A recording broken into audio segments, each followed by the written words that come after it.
Hi. Our world is opening up again and people are starting to travel. Some may hop on a plane or a train or a bus and head to new territory. Others may prefer to pour a cup of tea, sit on the couch, and open up a good book. Because no matter where in the world you want to go, a book can take you there. Hi, my name is Pam Lamp. I write a blog called Who I Met Today, where I interview and profile people from all walks of life. I'd love to have you subscribe if you're interested and follow along. I also love to read, and love to write and talk about books. So today I have 6 books that I've read recently and would like to review them for you. I hope you find something on this list that might interest you. The first one is called The Lost Apothecary by Sarah Penner. I give this book 5 stars. I absolutely loved it. Hundreds of years ago in London, back in the 1700s, Nella owns a secretive shop where she uses roots and herbs and plants and flowers to solve medical issues. And she also uses those same items to solve bigger issues that some women have when they come knocking on her door. Present-day London, meanwhile, Caroline travels to London to celebrate her 10th wedding anniversary. However, she's alone, and she ends up going on a mudlarking expedition and discovers a bottle. Wants to find out the provenance and the story behind the bottle. So like so many books nowadays, it's a dual timeline, and the 2 stories weave together very nicely.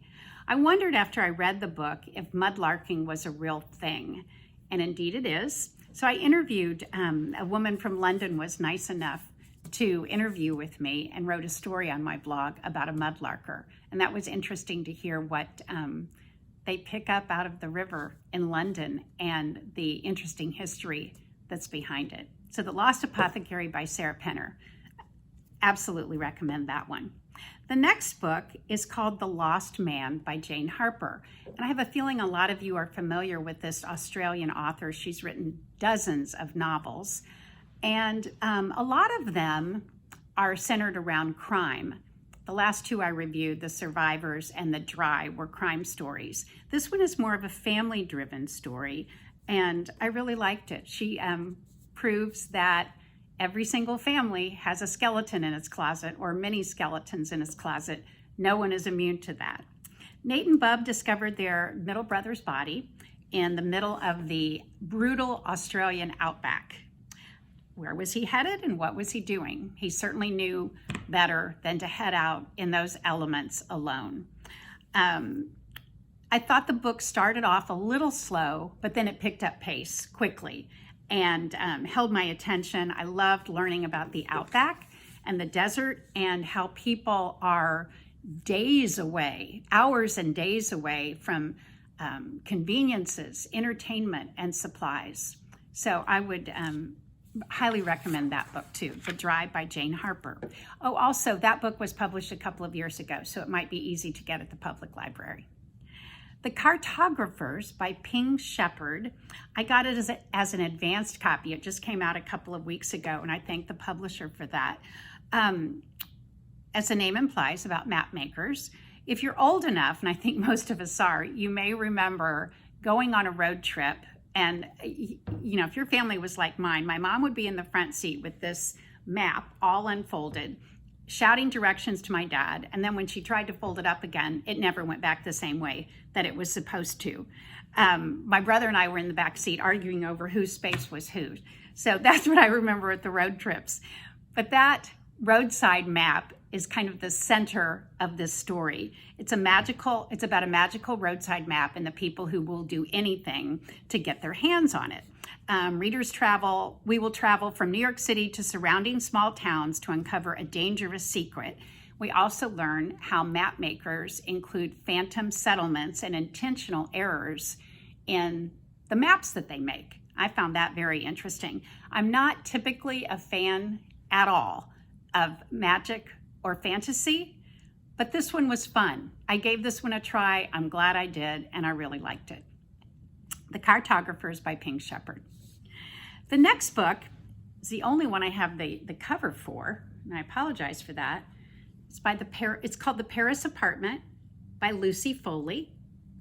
And some of you may remember this author. She wrote back in 2020 a book called The Guest List that had all kinds of wonderful reviews.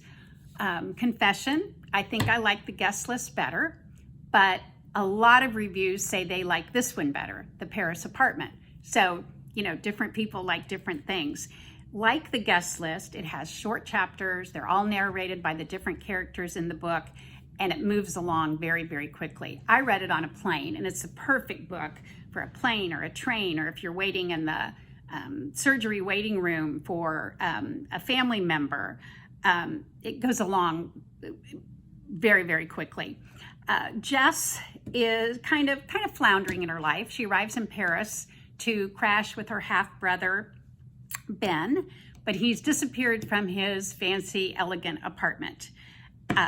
She keeps receiving cryptic messages and clues, but his neighbors are absolutely zero help. So it's got an unlikable cast of characters. I guess that's what makes the book interesting, but I still enjoyed it. And like I said, it's perfect if you just need a quick and easy read for a period of time. So that was The Paris Apartment by Lucy Foley. The next one is The Personal Librarian by Marie Benedict and Victoria Christopher Murray. Absolutely loved this book. I read it towards the end of last year. I would give it 5 gigantic stars. If you've ever been to New York, if you travel to New York City, I should say, I beg you to go to the Morgan Library and Museum. It's right off of Madison Avenue down at 36th Street. The lines are never long. It's a quick in and out. If you love books and you love architecture, it's just a wonderful respite from the craziness of New York City.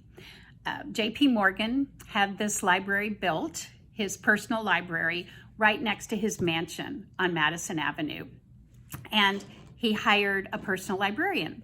Belle DaCosta Green was a Black woman, and she's credited with amassing one of the most important collections in the United States of rare books, manuscripts, and artwork. The only problem is that Belle passed as white. She knew to support her family and to be well respected and to retain her job, she couldn't admit that she was Black. So I just thought it was fascinating. The authors wrote it with the help of letters and a diary that Belle had left behind. And that's probably one of my favorite reads of the last year, The Personal Librarian. And then my final book this time is called These Silent Woods by Kimmy Cunningham Grant. I promise you it's not as creepy and dark as it sounds like it might be. I heard the author interviewed on a podcast, and I thought, These Silent Woods, I'm not sure that's a book that I would like, but after hearing her talk about it, I rushed right out and bought it because I just thought it sounded so interesting. Cooper and his 8-year-old daughter Finch have lived in a cabin in a remote section of the Appalachian Mountains for 8 years, since his daughter was a baby. He's hiding from something that we don't know about for a long while, and they are living off grid. The only 2 people that know they're there are Jake, the owner of the cabin, and a nosy neighbor with questionable intentions named Scotland. Jake, the owner of the cabin, brings supplies once a year, and that's the only time they have any kind of contact with the outside world. But as Cooper gets older, she gets more curious, she gets smarter, and she starts asking questions. So things kind of come to a head. But I really enjoyed that one too. I would give that one 4 stars. But that's a very, very generous 4 stars because it was really, really good. So I hope that you have found something on this list that intrigues you. I hope you'll comment about the book you're reading at the end of this post or on the 60andMe Facebook page. And I also hope you'll sign up for my blog.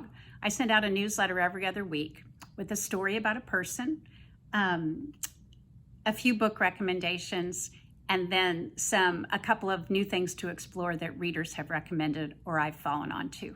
So thanks for everything, and happy reading.